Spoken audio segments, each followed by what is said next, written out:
Hello, everyone, and welcome back to Reimagine 2020 version 2, Disrupting the System. I'm your co-host, Ashlie Meredith, Head of Education at MouseBelt Blockchain Accelerator. And today I get to interview Alex Sherbuck. He is working with UNICEF at the Office of Innovation and advising them on blockchain projects, a developer. And we're really excited to have you here, Alex. Hi, Ashley. Yeah, thank you for this opportunity. It's really great to be here. I'm looking forward to sharing some of the exciting things that we're doing at UNICEF. So for those of you just tuning in, just want to thank you for checking out Reimagine. If you haven't seen it yet, we have a lot of interviews from our previous series on our YouTube channel, one of which we interviewed Catherine Carlisle at the University of Arkansas, and she also worked in the nonprofit space. So if you want to learn more about that, check out our previous episodes, but really excited to dive in here and see how we can go beyond, crypto giving or donor tracking and see how these blockchain applications are being used in the nonprofit and government sectors. And for all of our guests that we've invited to Reimagine, there's a lot of students tuning in, and we want to tell them, how can they get involved in the space. So why don't you go ahead and introduce yourself a bit and tell us, what's your background and how did you get involved in blockchain? Well, yeah, sure, absolutely. So let's see. I got involved with crypto. I think that's kind of how a lot of this starts, right? All these introductions start with when they got involved with crypto. Towards the end of 2012, a friend of mine was working on his PhD at George Mason in economics, and he didn't understand how I could be working with technology and not paying attention to cryptocurrencies. So with my background, I had gone from the military into college, and so I was a little bit behind. And so when I was getting ready to graduate, I ended up working in healthcare, and this was before, I guess, a lot of the DeFi efforts, and I was really more interested in cryptocurrencies and blockchain at the time because of this decentralized money aspect. I was learning about sort of how the world works and getting this economics influence from my buddy who was talking about, set supply with Bitcoin. You can't just endlessly print more Bitcoin. It's peer-to-peer cash, and this was really, really interesting to me at the time. So I started doing a little bit of side projects looking into it, and it really took me a long time before I could really understand what was going on. I was still young in my career, and so I had this really nice, fortunate experience where I grew in my career as I grew with cryptocurrency and blockchain. And some of those side projects ended up getting me some interviews, getting my foot in the door with companies like BitPay, and so I ended up starting my career in cryptocurrency with BitPay for about 6 to 7 months. After that, I left BitPay and I started doing some work with charities and philanthropy, and that's kind of what led me to UNICEF. So I ended up doing a project in Silicon Valley with Airbus, focused on some internal donation tracking for the Airbus Foundation. And then for about the last 6 months to a year, I've worked with UNICEF. Excellent. So definitely, very varied background. You started in the military and then became a student, which, I guess I come from academia, so considered, quote unquote, non-traditional students, and then went into healthcare and then started working on cryptocurrency projects. Awesome. Yeah. So we just want students out there to hear, like, anyone can get involved in this, and there's a lot of different pathways. And I think especially like if you're interested in working on specific kinds of problems, there's a space in blockchain for you. So how did you get involved with UNICEF? Wow. So when I left BitPay and I was trying to think about what I wanted to do next, I actually reached out to some friends and I said, hey, I have this idea. I watched a TED Talk about how there's a difference between a public sector company and a private sector company. There's like a double standard in how that works. And it's sort of like the same feelings that I had about cryptocurrency early on, about like double standards in money and the way that like entire countries can be sort of undermined by a currency. I kind of had that same feeling about public sector companies. And I thought there were a lot of ways that we could apply blockchain or cryptocurrency to an organization like UNICEF, or to systems of like matching donors with donations and getting more transparency and efficiency in that. And so a friend of mine actually connected me to UNICEF, and it all started from that initial connection. We just had conversations off and on. We stayed in touch. UNICEF has a really great leadership team at the Office of Innovation, and they recognized early on the value of this technology, at least the potential value of this technology. And they didn't want to be left behind on it, so they've been putting a lot of effort behind it. It's been really great to watch their entire team grow. So actually, the first thing that I ever learned about blockchain when I was hired by the MouseBelt team, I had been educating at the university level and beyond, high schoolers and middle schoolers, mostly philosophy, but they had this idea to start an accelerator, and they wanted to tap into, the university talent and lean on my expertise as far as the university environment. So I did, the academic thing. The first thing I did was pick up a book, which was The Truth Machine and the Future of Everything. And in the introduction to that book, they talk about the World Food Program. And I was looking through some of the projects that you've been working on, and I know the World Food Program did stuff with UNICEF Kazakhstan, and there's a lot of different blockchain things going on there. So I think a lot of people might be familiar with some of the stuff that UNICEF is doing as far as blockchain, especially from how popular that book is. But there's just a ton more. So I'm excited to dive in. Maybe you can tell us a little bit more about some of those applications, and we'll talk about the other things that UNICEF is doing as well. Yeah, that's great. I think a lot of people think of UNICEF as sort of like a very large, almost a legacy organization that focuses on things like child protection and vaccinations, and maybe they've been asked to give to UNICEF, but they also need to keep in mind that we're a very, very large organization that works in over 190 different countries and territories, and we have to be aware of this emerging technology and how we can apply it in our organization. So. Definitely. So yeah, the World Food Program, the UNICEF Kazakhstan, I think was looking how to leverage a public blockchain to provide transparent ways for public donors to see where their money is going. Can you tell us more about that? A little bit. I'm actually ramping up on the Kazakhstan project right now, so it's probably a good time to ask about that. I do know that they've got, it's kind of like a supply chain project that is about bringing more efficiency and transparency into, like, I believe it's how the government is spending their funds, and so it's sort of an accountability project. The one that I'm also aware of is our drone project in Kazakhstan, and this was on the Atrium blockchain, where they needed a way to track if a drone had moved between different corridors in Kazakhstan, and they did this by issuing certificates directly on the Ethereum blockchain. Yeah, awesome. And then another project I saw that you're working on is the UNICEF Innovation Fund. And I was really excited to see some of the projects that got funded up to $100,000 to work on over 12 months, these different projects. What kinds of projects specifically are you funding? Yeah, so the initial class came out of the October 2019 call for blockchain startups, and we had over 100 applications from 50 different countries.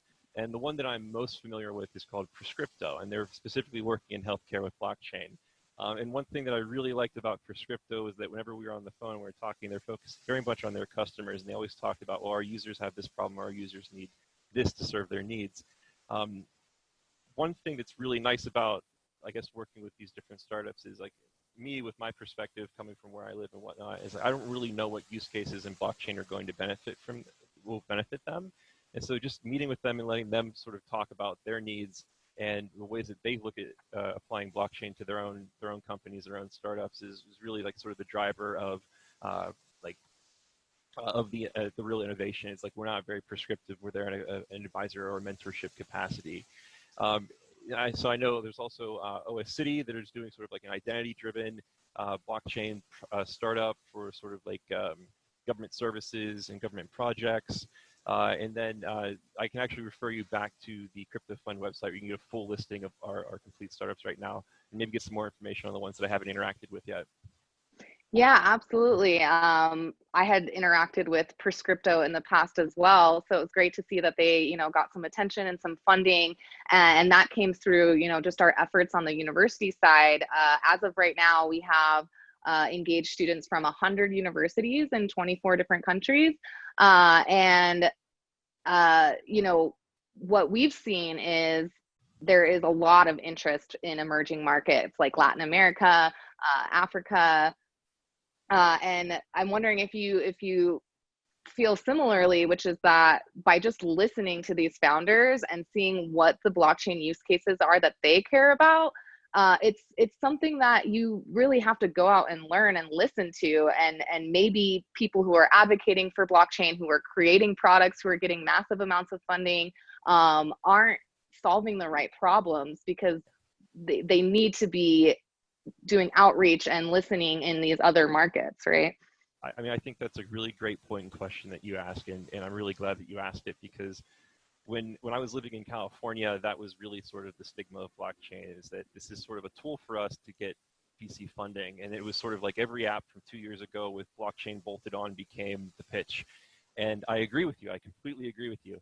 I think that one of the things that like energizes me about working with UNICEF is that like I think UNICEF is like on the tip of that spear for innovation with this technology, is that we are looking in the wrong places.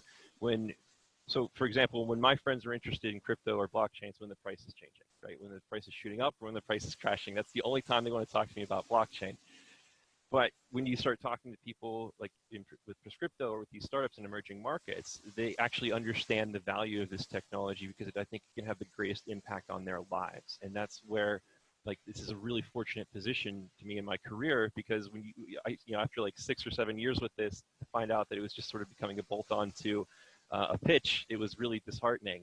And so UNICEF has really tapped into something special here, and like case in point with our second round of the crypto fund, we've had over 500 different applications come in. And that's what my leadership has been going through for the last couple of weeks is finding those companies and finding those people with a real problem and the passion to solve it. I think that's kind of a common criticism with some blockchain companies, is that they're a solution looking for a problem, right? Oh, tell me about it. And I've even worked with a couple of accelerators here in Pittsburgh, where it's sort of like we get a blockchain pitch, but we really don't know what they're actually trying to do. Like, and these founders aren't actually speaking to users or customers, right? They're not thinking about like, oh, after you build it, what do you do with it, and what problem are you actually solving? And when you talk to someone like Prescripto, who says like, here's our pain point, and here's how blockchain will help us, or here's how we think blockchain can help us, that's where my role in the innovation team can come in and say, well, here's how the technology kind of works under the hood. Here's what you can and cannot do. Here's the stigma that's in the news, but it doesn't actually work that way. And if it does work that way, here's kind of the pros and cons of it. And it really does flip things on its head. And it's completely different from being in like a large corporate system where like you start to explain to people, no, this is like sort of like a high level business automation. This is sort of like letting go of a part of your company and putting it out into the public space. And it's becoming more like a utility or a service that you're providing the world. And then like you start seeing like interest go the other direction, because that's so opposite to the traditional business model. But for people in emerging markets where they're underserved or not served at all, or there's some intermediary that is taking a huge cut of the profits or getting in the way from them from getting ahead, these are the people who truly understand the problem, and they're being served by the technology best. And so that's something that I don't think we get to see too much of, especially in the news. Yeah, it's an interesting feature of just the nature of blockchain and what it requires to build it well. Something that we've discussed before on an interview with Portland State University. They have a online blockchain certificate. So again, on our YouTube channel, Reimagine 2020, if you're interested in how, as a non-matriculated student, anybody in the world can take this online business of blockchain certificate. And in our discussion of their program, what they kind of brought up was that blockchain kind of requires this amount of collaboration that businesses aren't used to thinking in, right? So you've got this like profit maximization at all times mindset, and blockchain almost requires a different kind of working with people. So yeah, it's interesting to see who's taking advantage of that, and what kinds of products are being built. So in the innovation fund, it talks about the support that you give these startups as well, not just financial, but technology assistance, support with business growth, access to a network. I was wondering if you could just speak a little bit more to how hands-on are you? What kind of technological resources are there? I mean, you're obviously a developer. They can access you. Are there people actually helping them build and write code? Is there business development meetings that they have, advice on their pitch decks? How hands-on are you? Yeah, well, so I think it's about as hands-on as they need, and with respect to like what's within our wheelhouses, like our roles on the team. And so I definitely think that our team, the blockchain team, has a lot of experience that we're drawing from. We have project managers that came from Consensus. We have a leadership team that's got a background from MIT. We have like like I've got some developer like experience and some networks. So our network is fairly advanced or in fairly far reaching because crypto is still pretty small.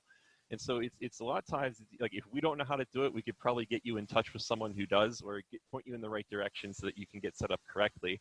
And then in terms of like traditional business help, there's an entire branch of the venture fund that UNICEF takes care of. It's sort of like the umbrella for the crypto fund, where they can get mentoring, they can reach out and ask for help if they need it. And then in terms of like direct support, like any sort of development, like hands-on development, that's sort of a case-by-case basis depending on their need. The one thing that we do require, that we ask of them whenever we give them this disbursement in cryptocurrency, is that they cannot convert it into cash. They have to spend it in crypto as well. So one really great thing about that is it kind of keeps it within the ecosystem, at least for that first hop after we've dispersed it to them. And so that kind of like nurtures the crypto space as a whole, because it gets them to either make their payments in crypto or go to other companies that accept crypto payments. Yeah, absolutely. So you used to work for BitPay. So I'm wondering if it kind of comes from your background there, this idea that, keep your crypto in crypto. And that's something that we've always advocated for at MouseBelt. Conversation that comes up a lot of times is, how do you expect this to actually be used as a currency if you don't even use it as a currency? So yeah, we've all had like BitPay cards. We like to use Bitcoin ATMs all over the world. And then that, even things like artists accepting crypto for their work. A lot of my friends in the Bay Area would do events like hip events where artists were doing live paintings, but you had to buy it in crypto, just kind of reinforcing that idea, like start using this more on a day-to-day basis. Oh, absolutely. I think BitPay is a great company. They've been around for a long time. They've done a lot of great things for the space. A lot of amazing developers have gone through the company and then gone out to do other things in the market. And that's actually something it's really interesting to check into, to see how many projects have been sort of seeded by that company. But the crypto fund was actually established, and these rules were established long before I joined the team, probably about a year and a half before I joined the team. So that's really more of a testament to UNICEF's understanding of the technology and their commitment to it as well. I mean, I think it makes a lot of sense for them to say that we're going to onboard this technology into our organization, but then we also have to be there for the long haul. And if we're going to truly pay attention to emerging technologies and use them, we sort of have to like go the whole way, not just like pay the lip service and say like, oh, we did it and then we shelved it, right?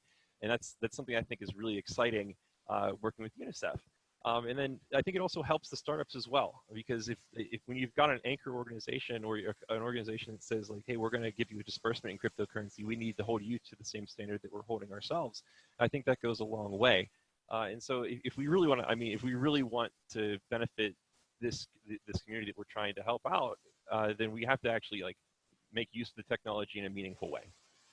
Absolutely. Yeah. And as someone who mostly follows the crypto world as far as the academy goes, universities, how students are thinking about it, how administrations are thinking about it, kind of keep an eye on the news all the time to see which institutions are engaging in crypto giving. And it's a very small number. It always makes big news whenever a new university allows crypto donations. And I've talked to many administrators, and I'm always like, you can lead the pack here and some positive attention for your school, because it's just still so new and not a lot of people are doing it.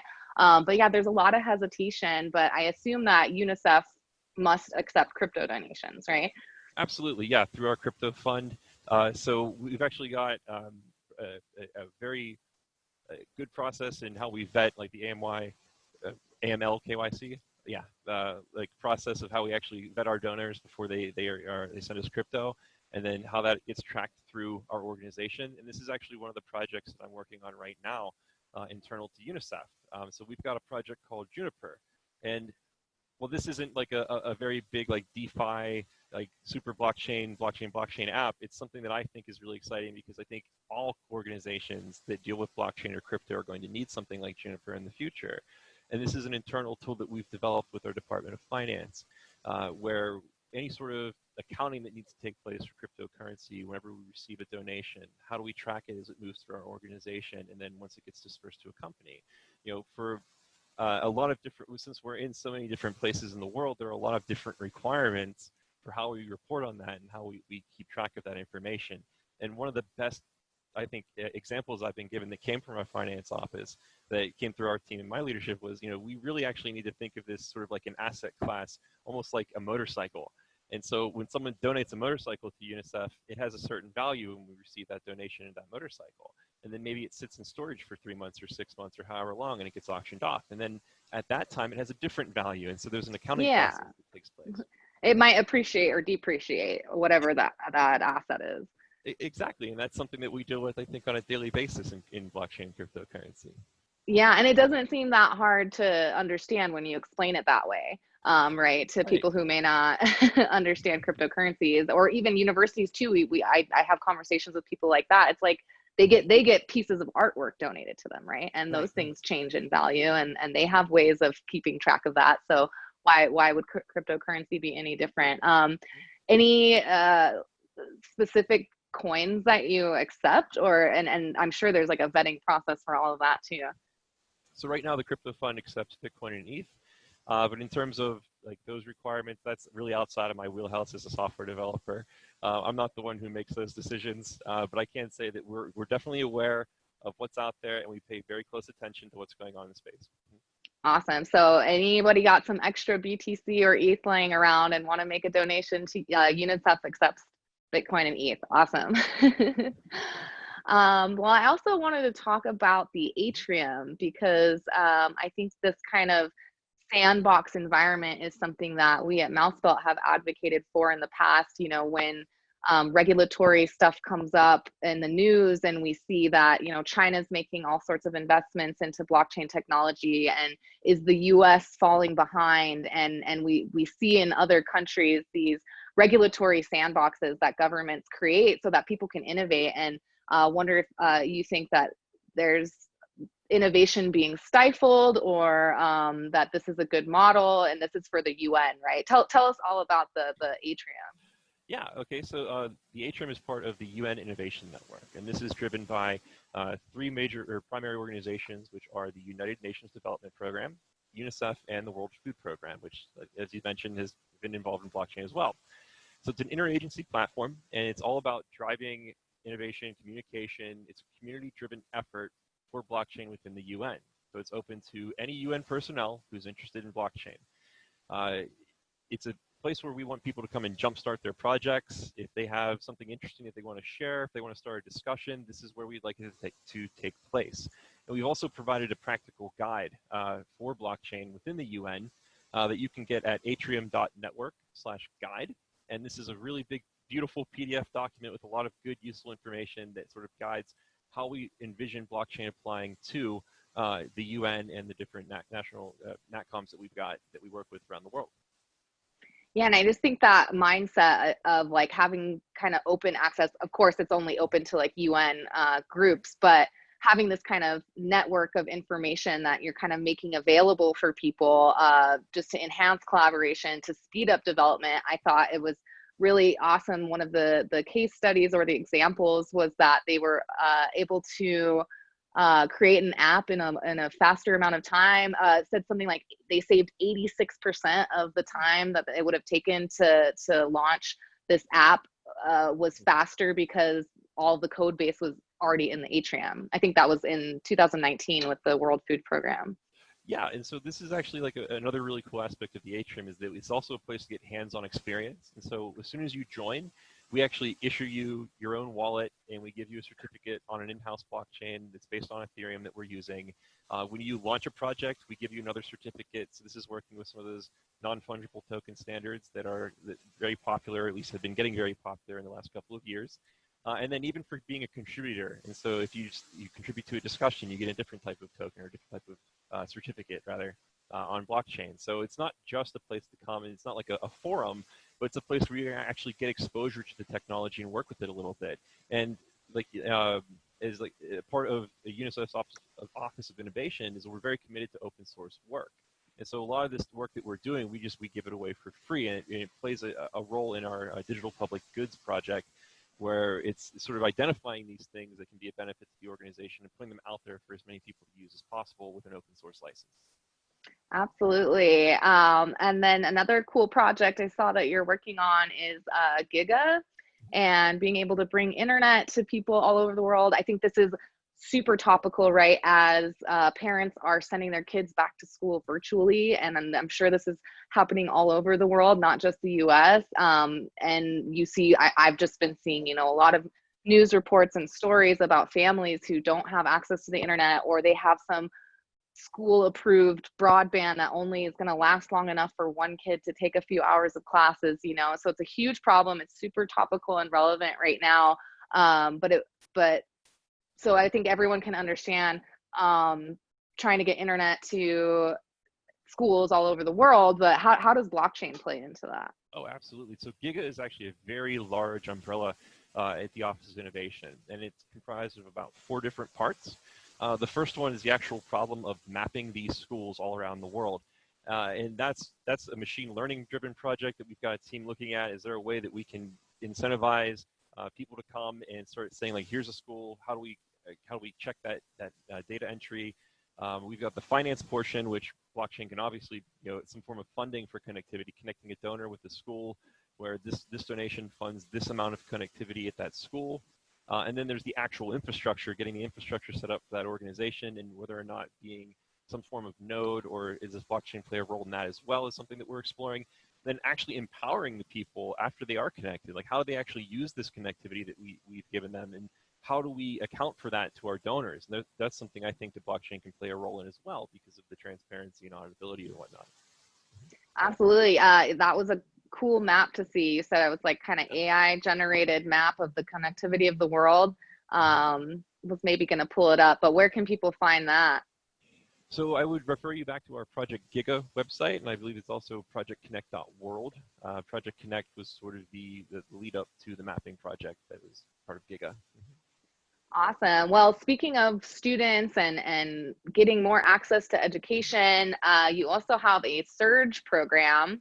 And is that there's like a hackathon involved, and it seems like this is directed at young people. Is this college students? Like, how does the surge program work? So Surge is probably one of my favorite things that we do at UNICEF, because it's like you just said, it's about getting young people involved in cryptocurrency and blockchain and these technologies. So my first exposure to Surge was before my time officially in my official capacity at UNICEF, but it was at Mexico City at a university there, where Surge is essentially this series of events, immersive events, where you can explore blockchain, you can come for a hackathon over the weekend, you can play with different use cases to try and address global challenges. And it's geared towards technical and non-technical crowds.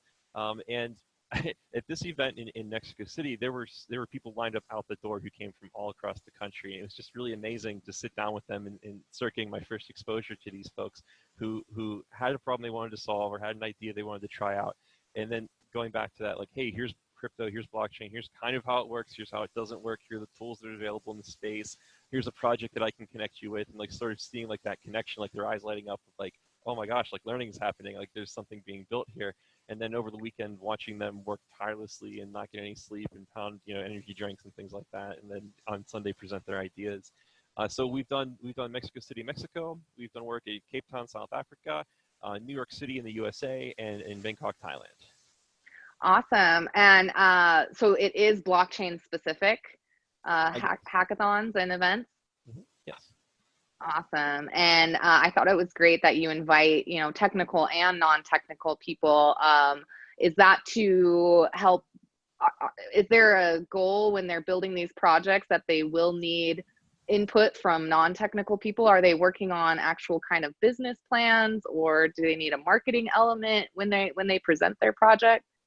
That's a great question. I'd probably have to, that's a little bit outside of my wheelhouse. I'd have to go ask someone about that. But I mean, I can say as a software developer, when you're driving requirements for a project, that diversity is probably your best way to do that. And that definitely requires a technical and a non-technical perspective, as well as a wide range of other perspectives. And so having someone who comes in and says, I have an idea, and matching them with the right developer or the right team of developers is just as valuable as getting the right tools in the developer's hand. Yeah. And, you provided me some information about your projects and some points about the challenges of blockchain technology. Oh, yeah. And I thought there was a really good point about why we need non-technical people in this space. And I'll go back to the the blockchain, or the truth machine, the blockchain and the future of everything, which was my first introduction to blockchain, and where I first heard of any kind of real world use case, which apparently was a UNICEF one. They say, and I tell all of my students this as well, by definition, getting blockchain technology right requires input from all sectors of society. You can treat that as a clarion call to take an interest and to get involved. So there's this big call going out. We need everybody, right? And I think you were pointing out that a new technology like crypto is more than an engineering challenge. What did you mean by that? Oh, wow. Well, so, I mean, for me personally, I really can't tell you, like, crypto will be deployed in this way, or blockchain will be deployed in this way, and that's how it's going to change the world.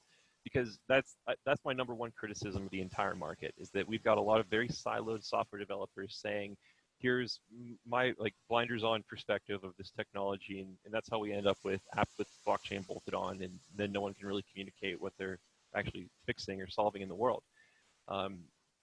I think that this is a bottom-up technology, not a top-down, and in the sense that it's not someone goes out and builds it and then says you have to use this because it's how I built it. It's not a software developer in their garage saying I have an idea for something and then other people get attracted to it. I think it's more of a, we all have these common pain points. We have a way to provide these tools for ourselves to the entire world, and then the people who have traditionally had a grasp over those services or those utilities or those goods, whatever you want to call them, are slowly displaced from the bottom up. And that's why I think emerging markets are so important here. Yes, excellent. Well, thank you so much again for coming on, Alex.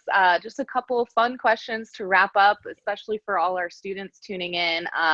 Wanted to hear from you. Any advice to young people who are interested in this technology, maybe who have a similar background to you, what you did to kind of insert yourself into the space, or maybe just some encouragement as far as if they're thinking about what career path to choose, especially there's so much uncertainty in the world right now. What would you have to say to the students who are tuning in?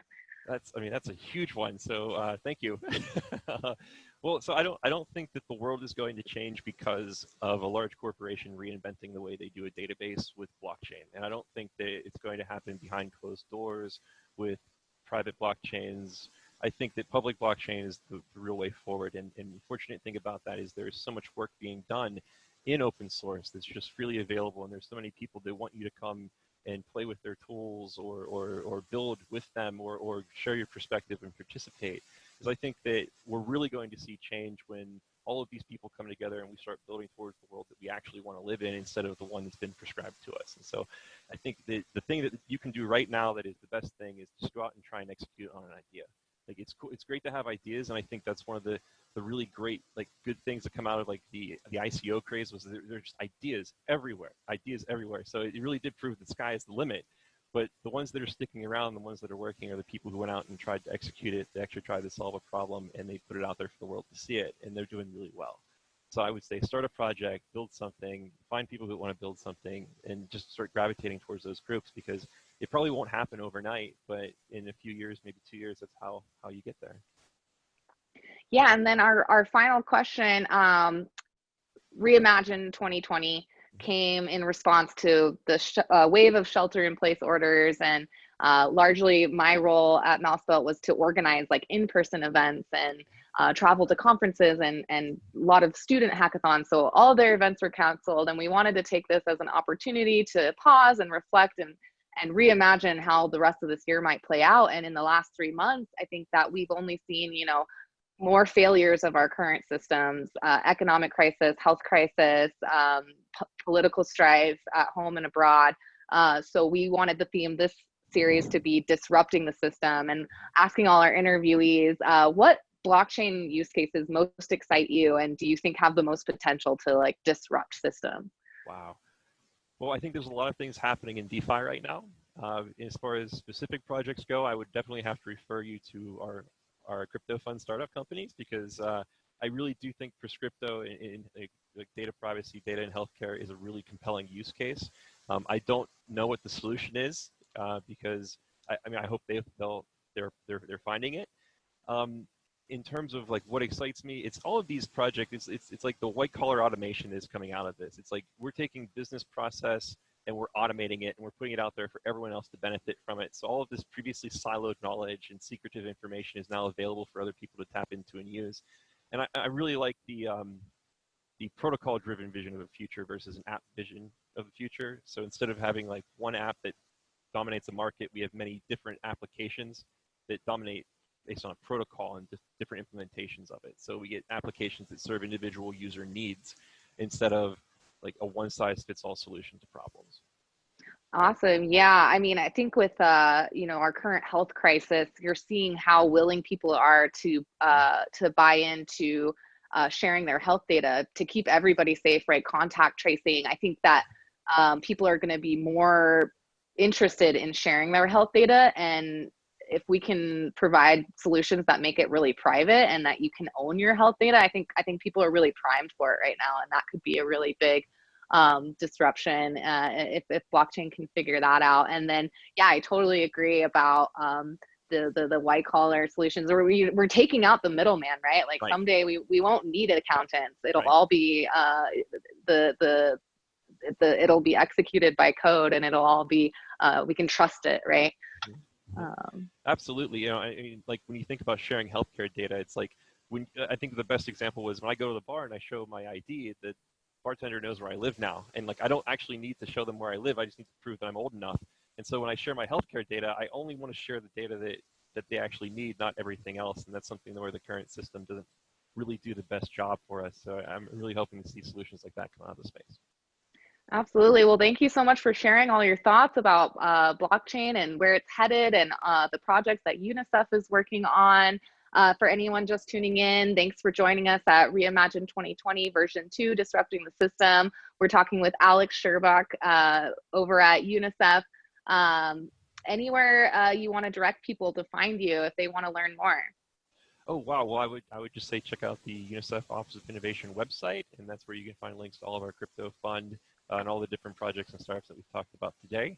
And thank you very much again for this opportunity. It's been great to come on and talk a little bit about what we've been doing. Yes, really enjoyed having you. Thank you again, Alex, and we'll be back with more from Reimagine 2020.